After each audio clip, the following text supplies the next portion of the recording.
গল্প গোপাল ভাঁড় ও ভূতের বুদ্ধি। একবার রাতের বেলা রাজপ্রাসাদে সভা বসেছে। হঠাৎ খবর এলো রাজ্যের পাশের গ্রামে নাকি এক ভুতুড়ে বটগাছ আছে। গ্রামের লোকেরা বলছে রাত হলেই সেখানে নাকি ভূত বেরোয়। সবাই ভয়ে কাছ দিয়ে যেতে সাহস করে না। মহারাজ কৃষ্ণচন্দ্র মুচকি হেসে বললেন, গোপাল, তুমি তো নির্ভীক মানুষ। তুমি যদি প্রমাণ করে দিতে পারো যে ভূত বলে কিছু নেই, তবে আমি তোমাকে বড় পুরস্কার দেব। গোপাল সঙ্গে সঙ্গে বলল, মহারাজ, আমি রাজ্যের ভাঁড়। ভূতেরও ভাঁড় হলে ক্ষতি কি? তবে আজ রাতেই যাব সেখানে। গোপাল পৌঁছালো বটগাছের নিচে। রাত গভীর হলো। চারিদিকে ঝিঝি পোকার ডাক। অন্ধকারে কেবল ঝিরঝিরে বাতাস।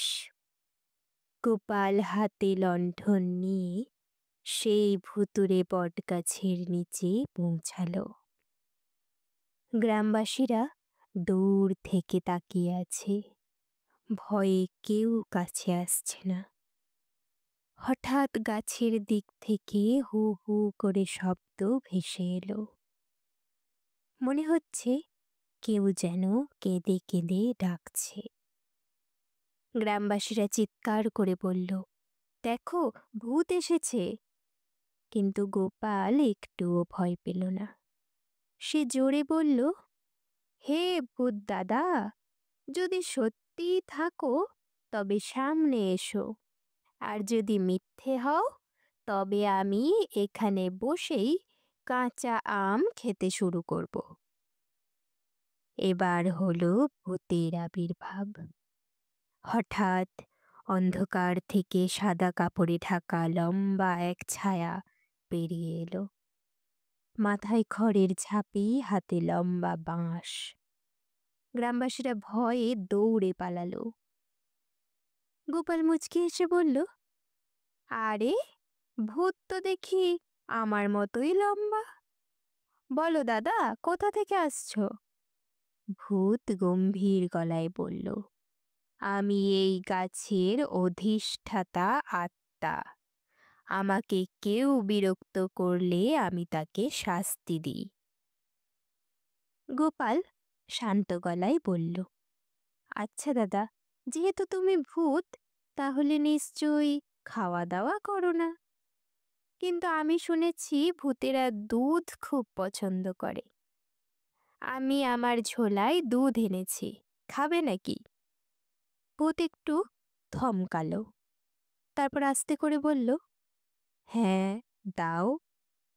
গোপাল লণ্ঠনের আলো বাড়িয়ে দিল।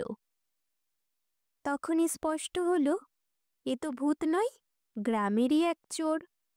সে সাদা কাপড় গায়ে দিয়ে মাথায় ঝাঁপি চাপিয়ে সবাইকে ভয় দেখাতো, আর সুযোগ নিয়ে গ্রাম থেকে চুরি করত।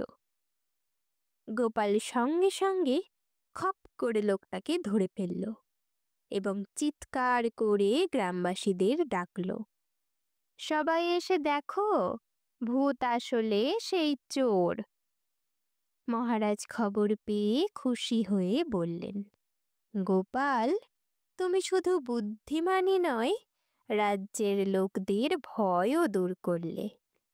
তারপর গোপাল হেসে বলল, মহারাজ, ভূত নেই, শুধু মানুষের লোভই ভূতের মতো ভয় দেখায়।